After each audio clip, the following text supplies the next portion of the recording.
అయితే ఇప్పుడు ఒకవేళ నిజంగా బీజేపీనే చేపిస్తోంది, కాక్రోచ్ పార్టీని అణగదొక్కడం కోసం కాంగ్రెస్ చేత బీజేపీ చేపిస్తుంది అనుకున్నట్లయితే, సో దీన్ని మనం ఎలా చూడాలి అంటే దేశంలో ఇక మీదట ఎప్పుడు కూడా బీజేపీ, కాంగ్రెస్ మాత్రమే ఉండాలా? ఒకరు అధికారంలో, ఒకరు ప్రతిపక్షంలో. ఇటువైపు ఆప్‌ని కావచ్చు, ఇంకోవైపు కాక్రోచ్ పార్టీని కావచ్చు. వీళ్ళు ఇంక ఎదగనివ్వరా? అంటే వేరే వాళ్ళు రాకూడదా? అంటే రాజకీయాల్లో ఎవరైనా రావచ్చు, బట్ వచ్చేటువంటి నేపథ్యం ఉండాలి. ఎందుకంటే కాంగ్రెస్ పార్టీ మనకు లైవ్ ఎగ్జాంపుల్ అని చెప్పాలి. ఒక చీఫ్ జస్టిస్ చేసినటువంటి కామెంట్ యువతను ఉద్దేశించి, నిరుద్యోగులను ఉద్దేశించి కాక్రోచెస్ అని చేసినటువంటి కామెంటే మిలియన్ల కొద్దీ ఒక ప్రధాన ప్రతిపక్ష పార్టీకి ఉన్నటువంటి కంటే కూడా ఎక్కువ మంది ఫాలోవర్స్ వచ్చారంటే అర్థం చేసుకోవచ్చు ఒక యువత దలుచుకుంటే దేశంలో ఏమైనా జరుగుతుందని చెప్పేసి. సో ఆ ఉద్యమం సోషల్ మీడియాకే పరిమితమైంది. మొగ్గలోనే త్రుంచేయచ్చు అని చెప్పేసి ప్రభుత్వం భావించినా కానీ అది చినికి చినికి గాలివానగా మారింది, ఒక తుఫానుగా మారింది, ఒక సునామీగా మారింది అని చెప్పాలి. అయితే ఈ సునామీ పూర్తి స్థాయిలో వచ్చేటువంటి సమయానికి ఇది కాంగ్రెస్ పార్టీ హైజాక్ చేసిందా అన్నటువంటి చర్చ ఇప్పుడు అటు ఆమ్ ఆద్మీ పార్టీ నాయకుడు అధినేత కేజ్రీవాల్ తీసుకురావడం జరిగింది. సో ఈ టర్న్ ఎటు తీసుకుపోతుంది అన్నది మాత్రం చూడాలి. ఏదేమైనా నీట్ పైన జరపాలన్నటువంటి డిమాండ్ను పార్లమెంట్లో జరపాలన్నటువంటి డిమాండ్ మేము అంగీకరించాం, కానీ ఇప్పుడు వెనక్కి తగ్గాం అంటూ కూడా జితేంద్ర సింగ్ చేసినటువంటి కామెంట్ ఏదైతే ఉందో పార్లమెంట్లో నీటిపైన చర్చలు జరపాలని చెప్పేసి రాహుల్ గాంధీ డిమాండ్ చేశారు. ఎందుకంటే మొట్టమొదటి వ్యక్తి రాహుల్ గాంధీ ప్రధానమంత్రి నివాసానికి సమీపంలో ధర్నాకు దిగగానే మధ్యవర్తిత్వం కోసం, చర్చల కోసం పోయినటువంటి వ్యక్తి జితేంద్ర సింగే. సో అట్లాంటి వ్యక్తితో మొదట మేము చర్చలకు సిద్ధం అని ప్రభుత్వం అంగీకరించినప్పుడు కూడా ఆయనే వెనక్కి తగ్గారు. ఇప్పుడు మాకు 2 డిమాండ్లే అంటున్నారు. నీటి చర్చతో పాటు విద్యాశాఖ మంత్రి కూడా రాజీనామా చేయాలని చెప్పేసి ఆ డిమాండ్ను కూడా తీసుకొస్తున్నామని చెప్పేసి ఆయన చెప్తున్నారు. సో ఇక్కడ నుంచి మేము కూడా వెనకడుగు వేస్తున్నాం. మేము ముందు చర్చలకు ఒప్పుకున్నాం పార్లమెంట్లో చర్చించడానికి, బట్ వాళ్ళు వెనకడుగు వేశారు మేము ఒప్పుకున్న తర్వాత. సో ఇప్పుడు 2వ డిమాండ్ మళ్ళీ పెడుతున్నారు. సో దీని మీద ఖచ్చితంగా రాహుల్ గాంధీ రాజకీయ గేమ్ ప్లే చేస్తున్నారు, ఇట్స్ పొలిటికల్ గేమ్ ప్లే చేస్తున్నారు అని చెప్పేసి జితేంద్ర సింగ్ చేసినటువంటి కామెంట్. బట్ ఏదేమైనా కానీ చూడాలి ఎట్లాంటి పరిణామాలు ఉండబోతున్నాయో. ఈ రాత్రికి రాహుల్ గాంధీని పోలీసులు అదుపులోకి తీసుకోబోతున్నారు అన్నది మాత్రం స్పష్టంగా కనిపిస్తోంది. అయితే పోలీసులకు కాంగ్రెస్ పార్టీ కార్యకర్తలకు మధ్య కొంత సంఘర్షణ మాత్రం జరుగుతోంది. సో చూడాలి ప్రభుత్వానికి ఈ తెల్లవారితే ఎట్లాంటి నిర్ణయాలు తీసుకోబోతోంది, ఈ రాత్రికి రాత్రి ఎట్లాంటి నిర్ణయాలు తీసుకోబోతోంది అన్నది కూడా చూడాల్సినటువంటి అవసరమైతే కనిపిస్తోంది. సో రాహుల్ని తరలిస్తున్నారు పోలీసులు. సో భారీ సంఖ్యలో కార్యకర్తలంతా కూడా అడ్డుకుంటున్నారు. సో రాహుల్ గాంధీ ప్రస్తుతానికి పోలీసులు అదుపులోకి తీసుకుంటున్నారు. రాహుల్ గాంధీని ఆ నిరసన ప్రాంతం నుంచి అక్కడి నుంచి తరలిస్తున్నారు. భారీ సంఖ్యలో కాంగ్రెస్ పార్టీ శ్రేణులంతా కూడా అడ్డుకుంటున్నారు. ఎందుకంటే అక్కడ ఇప్పటికే కీలకమైనటువంటి నాయకులు ఉన్నారు. రాహుల్ గాంధీతో పాటు మల్లికార్జున ఖర్గే ఉన్నారు, ప్రియాంక గాంధీ ఉన్నారు, అటు కేరళ ముఖ్యమంత్రి విడి సతీష్ ఉన్నారు, అటు కర్ణాటక ముఖ్యమంత్రి డికే శివకుమార్ ఉన్నారు, ఇంకా చాలామంది వస్తున్నారు కూడా. సో ఎవరెవరు ఏ రాష్ట్రాల నుంచి వస్తున్నారు కాంగ్రెస్ పార్టీ నుంచి అన్నది కూడా ఇంకా తెలియాల్సినటువంటి అవసరం ఉంది. ప్రస్తుతానికి మాత్రం రాహుల్ గాంధీ చేస్తున్నటువంటి నిరసన దీక్షకు సంఘీభావంగా కాంగ్రెస్ పార్టీ శ్రేణులంతా కూడా ఢిల్లీకి కదులుతున్నారు. ఢిల్లీ చుట్టుపక్కల ఉన్న వాళ్ళంతా కూడా అటు కళ్యాణ్ మార్గు చేరుకుంటున్నారు. రాహుల్ గాంధీ నిరసన వ్యక్తం చేస్తున్నటువంటి ప్రాంతం మొత్తం కూడా ఇటు పోలీసులు, ఇటు కాంగ్రెస్ పార్టీ కార్యకర్తలతో నిండిపోయింది. ఎక్కడికక్కడ పోలీసులు అష్టదిగ్బంధం చేద్దాం అనుకున్నా కానీ సో కార్యకర్తల సంఖ్య ఇంకా పెరుగుతోంది. సో ఇప్పటికే అటు సిఆర్పిఎఫ్ బలగాలు కానీ అన్ని ఢిల్లీ పోలీసు కానీ అందరూ అక్కడికి చేరుకున్నారు. సో ఎక్కడికక్కడ అడ్డుకునేటువంటి ప్రయత్నం చేస్తున్నారు. ఫస్ట్ అక్కడ నుంచి రాహుల్ గాంధీని తరలించడానికి పోలీసులు ప్రయత్నం చేస్తున్నటువంటి క్రమంలో కార్యకర్తలు భారీ సంఖ్యలో అడ్డుకుంటున్నారు. సో ఒక ఉద్రిక్తమైనటువంటి వాతావరణం అయితే నడుస్తోంది. ఢిల్లీ మొత్తం కూడా దద్దరిల్లుతోందని చెప్పాలి. సో ఇది నిర్ణయం ఏం తీసుకోబోతున్నారు, డిమాండ్స్ మాత్రం ముందున్నాయి. అటు వాంగ్చుక్ చేసినటువంటి డిమాండ్స్ కానీ, ఇటు అభిజిత్ దీప్కే చేసినటువంటి డిమాండ్స్ కానీ ఒకటే. మా డిమాండ్స్ ఏంటంటే చట్టపరిధిలోకి తీసుకురావాలా, ఒక సంస్కరణలు తీసుకురావాలా విద్యా వ్యవస్థలో. సో నీటికి సంబంధించినటువంటి ప్రత్యేక చట్టాన్ని తీసుకురావాలా, చనిపోయిన కుటుంబాలకు ₹1,00,00,000 నష్టపరిహారం ఇవ్వాలి. ఇది మాత్రమే చేశారు. ట్రాన్స్పరెన్సీగా ఉండాలన్నది మాత్రమే వాళ్ళు కోరారు. తో పాటు ధర్మేంద్ర ప్రధాన్ రాజీనామా చేయాలని అన్నటువంటి డిమాండ్ మాత్రం ప్రధానంగా తీసుకొచ్చారు. సో అంటే ఈ కాక్రోచ్ పార్టీ చేసినటువంటి నిర్మాణం ఏదైతే ఉందో, ఉద్యమ నిర్మాణం, ఇది మొత్తం కూడా ధర్మేంద్ర ప్రధాన్ చుట్టే జరిగింది. బట్ గత 24 గంటలుగా ఎప్పుడైతే పొలిటికల్ టర్న్ తీసుకుందో అప్పుడు ఇది ధర్మేంద్ర ప్రధాన్తో పాటు అమిత్ షాతో పాటు మోడీ కూడా రాజీనామా చేయాలన్నటువంటి డిమాండ్ ప్రతిపక్ష పార్టీ బలంగా తీసుకుపోయింది. సో ఇది ఎవరు రాజీనామా చేస్తారు? సో భారతీయ జనతా పార్టీలో అంత ఈజీగా రాజీనామాల పర్వం ఉండదు. వాళ్ళే అన్రిటన్గా చెప్పారు, అంటే నోటి మాటగా చెప్పినటువంటి సందర్భం ఉంది రాజ్నాథ్ సింగ్ లాంటి నాయకులు, ఎక్కడ లిఖితపూర్వకంగా లేదు. సో అట్లాంటిది బీజేపీలో గతంలో కూడా సుష్మా స్వరాజ్ మీద కొన్ని ఆరోపణలు రావడం జరిగింది. సో ఆవిడ కూడా రాజీనామా చేయలేదు. వసుంధర రాజే మీద కొన్ని ఆరోపణలు రావడం జరిగింది, వాళ్ళు కూడా రాజీనామాలు చేయలేదు. సో బీజేపీలో రాజీనామాలు చేసేటువంటి అవకాశం ఉండదు. సో ఎక్కడో ఒక దగ్గర 2014లో ఒక రైల్వే శాఖకు సంబంధించినటువంటి మంత్రి రాజీనామా నైతిక బాధ్యత వహిస్తూ రాజీనామా చేస్తే ఆ రాజీనామాను యాక్సెప్ట్ చేయడానికి కూడా నెల రోజులు పట్టింది. ఆ తర్వాత ఆయన అక్కడి నుంచి ఆ శాఖ నుంచి ఇంకొక శాఖకు బదిలీ చేసి ఆ తర్వాత 2 సంవత్సరాల తర్వాత కేబినెట్ నుంచి తప్పించారే తప్ప సో పెద్దగా రాజీనామాలు చేయించింది మాత్రం లేదు ఏది.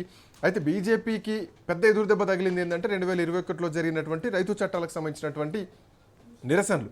సో ఆ సమయంలో చాలా పెద్ద ఎత్తున రైతులంతా ఉద్యమించేసరికి ఇక వేరే ఆప్షన్ లేక సో పొరపాటు నొప్పుకొని భారతీయ జనతా పార్టీ ప్రభుత్వం మోడీ ఆ రోజు పొరపాటు నొప్పుకొని ఆ చట్టాలని మళ్ళీ వెనక్కి తీసుకోవడం జరిగింది. సో ఇప్పుడు మళ్ళీ అట్లాంటి పరిస్థితి ఒకటి భారతీయ జనతా పార్టీకి ఎదురవుతోందని చెప్పాలి. ముందు నొయ్యి వెనక గొయ్యి ఇందాక నేను చెప్పింది అది. సో వేరే ఆప్షన్ లేదు.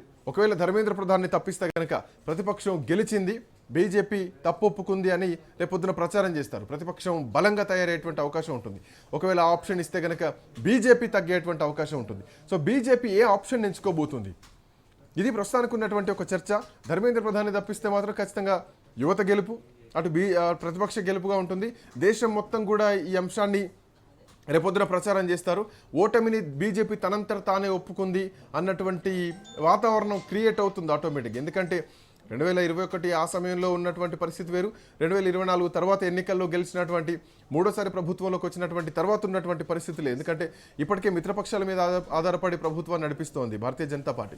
సో ఇప్పుడు ఈ ఎఫెక్ట్ కనుక ఉంటే ఖచ్చితంగా రాబోయే రోజుల్లో మధ్యప్రదేశ్తో పాటు మిగతా రాష్ట్రాల్లో జరగబోయేటువంటి ఎన్నికల్లో చాలా క్లిష్ట పరిస్థితులు ఎదురయ్యేటువంటి అవకాశం ఉంటుంది. గుజరాత్లో కూడా ఎన్నికలు జరగబోతున్నాయి వచ్చే సంవత్సరం. సో చాలా కీలకమైనటువంటి పరిణామాలు ఎదుర్కోవాల్సి ఉంటుంది. సో ఏదేమైనా కానీ ఈ రాత్రికి డెడ్ లైన్ విధించిన రాహుల్ గాంధీని పోలీసులు మాత్రం అదుపులోకి తీసుకున్నారు. రాహుల్ గాంధీని అక్కడి నుంచి తరలిస్తున్నారు. సో భారీ సంఖ్యలో కార్యకర్తలు కూడా అడ్డుకుంటున్నారు. చూడాలి ఈ పరిణామాలు ఎట్లా ఉండబోతున్నాయి. అటు కాక్రోచ్ జనతా పార్టీ నుంచి ఇంతవరకు ఇంతవరకు అప్డేట్స్ ఏం పెద్దగా రావట్లేదు. ఎందుకంటే కంప్లీట్లీ పొలిటికల్ టర్న్ తీసుకుంటుంది. పార్లమెంటు నిన్న వాళ్ళు ముట్టుకుంటే ఈరోజు ఏకంగా మోడీ ఇంటికి దగ్గరలోనే మోడీ నివాసాన్ని ముట్టుకున్నంత పనిచేశారు రాహుల్ గాంధీతో పాటు కాంగ్రెస్ పార్టీ అగ్రనాయకత్వం. చూడాలి ఈ రాత్రికి ఎట్లాంటి పరిణామాలు ఉండబోతున్నాయి మౌనిక. ఎస్ శ్రీకాంత్, సో ఇప్పుడు రాహుల్ గాంధీని పోలీసులు అదుపులోకి తీసుకునే నేపథ్యంలో ఈ నిరసన కంటిన్యూ అవుతుందా లేదంటే ఇక్కడితోనే ఆగిపోతుందా? ఖచ్చితంగా నిరసన కంటిన్యూ చేస్తారు ఎక్కడున్నా కానీ. అంటే మేము ఖచ్చితంగా జైల్లో ఉన్నా కానీ మా నిరసన తెలుపుతాం అంటూ కూడా చెప్తారు. సో కాంగ్రెస్ పార్టీ రేపొద్దున దేశవ్యాప్తంగా కూడా పిలుపునిచ్చేటువంటి అవకాశం ఉంది. ఎందుకంటే ఏకంగా రాహుల్ గాంధీనే పోలీసులు అరెస్ట్ చేస్తే దేశం మొత్తం కాంగ్రెస్ పార్టీ బలంగానే ఉంటుంది. కాబట్టి రేపొద్దున దేశవ్యాప్తంగా కాంగ్రెస్ పార్టీ నల్ల బెలూన్లు ఎగరవచ్చు, నల్ల రిబ్బన్లతో ధర్నాలు చేయొచ్చు, లేదంటే బ్లాక్ డేగా పరిగణించవచ్చు. సో ఏమైనా జరగవచ్చు. ఈ ఎపిసోడ్ ఇక ఆగిపోయేదైతే ఖచ్చితంగా కాదు. రాహుల్ గాంధీ చేసినటువంటి పని ఏదైతే ఉందో అది ప్రతిపక్షం బలంగా తయారవడానికి ఎంతవరకు ఉపయోగపడుతుందో రేపు పొద్దున ఈ రాష్ట్రాల్లో ఉన్నటువంటి ఖచ్చితంగా తెలంగాణ కానీ, అటు కర్ణాటక కానీ, అటు కాంగ్రెస్ కానీ, అటు కేరళ కానీ, అటు హిమాచల్ కానీ, ఈ రాష్ట్రాల్లో ప్రస్తుతానికి కాంగ్రెస్ పార్టీ అధికారంలో ఉంది. మిగతా ప్రాంతాల్లో కోర్స్ కాంగ్రెస్ పార్టీ ఖచ్చితంగా బలం ఉండదా అంటే ఖచ్చితంగా ఉంటుందనే చెప్పాలి. సో రేపు పొద్దున ఖచ్చితంగా బ్లాక్ బెలూన్స్ ఎగిరేసి నిరసన తెలుపుతారా, లేదంటే ఒక బ్లాక్ డేగా చిత్రీకరించబోతున్నారా? సో రాహుల్ గాంధీనే పోలీసులు అదుపులోకి తీసుకుంటే రేపు పొద్దునే నుంచి ఖచ్చితంగా కాంగ్రెస్ పార్టీ అన్ని రాష్ట్రాల్లో ఈ నిరసనలకు పిలుపునిచ్చేటువంటి అవకాశం లేకపోలేదు. బట్ యువత చేతుల్లోంచి ఈ ఉద్యమం రాజకీయ టర్న్ తీసుకుందా అన్నది మాత్రమే ఇక్కడ క్వశ్చన్ మార్క్. రేపు పొద్దున ఆమ్ ఆద్మీ పార్టీ ఏం స్టేట్మెంట్ ఇస్తుంది? ఇప్పటికే ఆమ్ ఆద్మీ స్టేట్మెంట్ ఇచ్చింది, బీజేపీ వెనకాలండి కాంగ్రెస్ పార్టీ నడిపిస్తోంది, ఇది ఒక ఫేక్ నిరసన. సో ఇది హైజాక్ చేస్తోంది కాంగ్రెస్ పార్టీ, విద్యార్థుల చేతుల నుంచి ఉద్యమాన్ని లాక్కునేటువంటి ప్రయత్నం చేస్తోంది. దీని వెనకాల మోడీ ఉన్నారంటూ ఇప్పటికే కేజ్రీవాల్ చేస్తున్నటువంటి కామెంట్. సో ఈ పరిణామాలు ఎట్లా ఉండబోతున్నాయి ఏంటో చూడాలి. సో ప్రధాని నివాసం సమీపంలో ధర్నా చేస్తున్నటువంటి అటు రాహుల్ గాంధీ, ప్రియాంక గాంధీ, మిగతా కాంగ్రెస్ నాయకులను అక్కడి నుంచి తరలించడానికి పోలీసులు వచ్చారు. భారీ బందోబస్తుతో పోలీసులు రావడం జరిగింది. పోలీసులు భారీగా మోహరించారు. రాహుల్ గాంధీని అదుపులోకి తీసుకోవడానికి పోలీసులు ప్రయత్నిస్తున్నారు. అయితే అడ్డుకోవడానికి కాంగ్రెస్ పార్టీ కార్యకర్తలు మొత్తం కూడా రాహుల్ గాంధీ చుట్టూ ఒక వలయాన్ని ఏర్పాటు చేస్తారు. అంటే అష్టదిగ్బంధనం చేస్తారు. పోలీసులు ఎట్టి పరిస్థితుల్లో రాహుల్ గాంధీని చేరకుండా ఉండడానికి పోలీసులు అష్టదిగ్బంధనం చేశారు. అటు పోలీసులకు నిరసనకారులకు మధ్య ఒక ఘర్షణ మాత్రం జరుగుతోందని చెప్పాలి. ఈ పరిణామాలు మాత్రం చాలా సీరియస్గానే ఉన్నాయి. సో ఇది ఎటువైపు దారితీయబోతుంది ఏంటి అన్నది మాత్రం చూడాల్సినటువంటి అవసరం ఉంది. రాహుల్ గాంధీ ఏకంగా రోడ్ అంటే ఆ ప్రదేశం ఏదైతే ఉందో అక్కడ పడుకున్నారు, కింద పడుకొని నిరసన వ్యక్తం చేస్తున్నారు. నిరసన ప్రదేశం నుంచి రాహుల్ గాంధీని అదుపులోకి తీసుకోవడానికి పోలీసులు ప్రయత్నం చేస్తున్నారు. ఇప్పటికే ప్రధాని నివాసం బయట జరిగినటువంటి నిరసనలో అఖిలేష్ యాదవ్ కూడా అక్కడికి చేరుకున్నారు ఇందాకనే.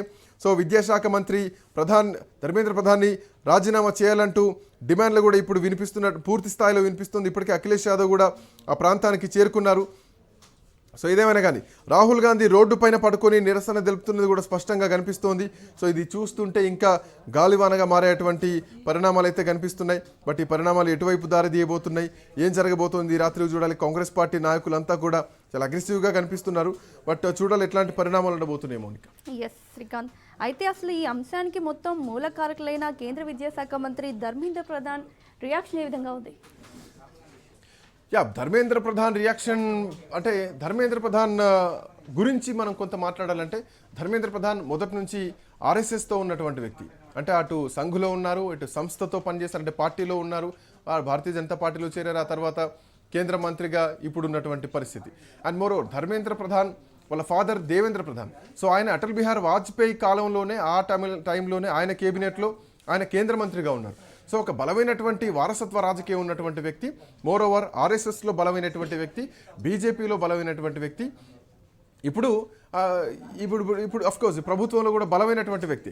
నీట్ పరీక్షా పేపర్ లీకేజ్ అంశం ఒక్కటి ధర్మేంద్ర ప్రధాన్ని ఇబ్బంది పెడుతుందని చెప్పాలి. గతంలో కూడా ధర్మేంద్ర ప్రధాన్ 2014లో మోడీ ప్రభుత్వం ఏర్పాటైన తర్వాత ఆ సమయంలో మొదటిసారి పెట్రోలింగ్కి సంబంధించినటువంటి శాఖలో ఆయన మంత్రిగా పనిచేశారు. సో ఇప్పుడు ఈ అంశం పైన మోడీ ఏ నిర్ణయం తీసుకోబోతున్నారు, అమిత్ షా ఏ నిర్ణయం తీసుకోబోతున్నారు. నిన్ననే పార్లమెంట్ సమావేశాలు జరుగుతున్నటువంటి టైంలోనే అమిత్ షాతో ధర్మేంద్ర ప్రధాన్ భేటీ అయ్యారు. సో ఏ క్షణమైనా అమిత్ షా ఆదేశిస్తారేమో, ధర్మేంద్ర ప్రధాన్ రాజీనామా చేయబోతున్నారేమో నైతికంగా అన్నటువంటి చర్చలు నిన్న దేశవ్యాప్తంగా జరిగాయి.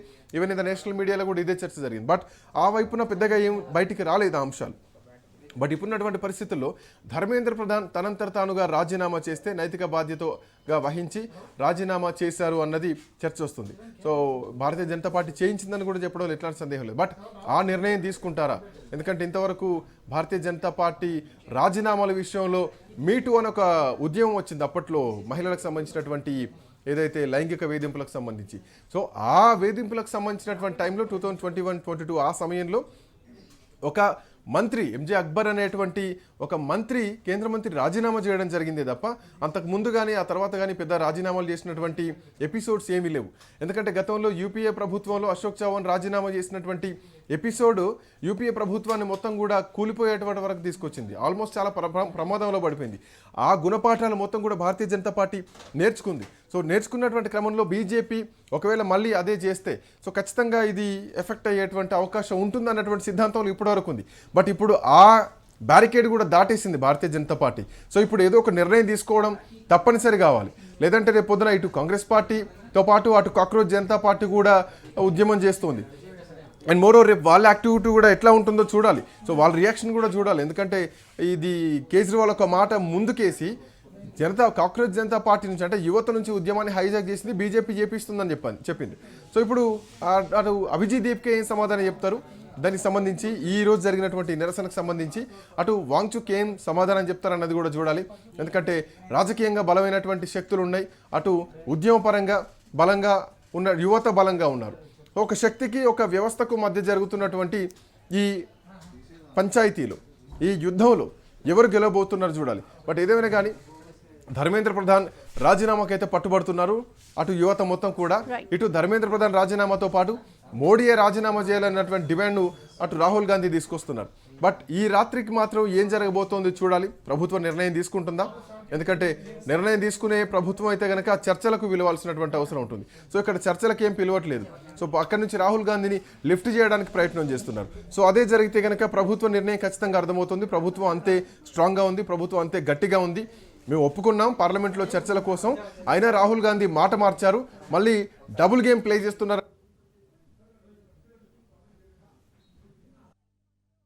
Thank you.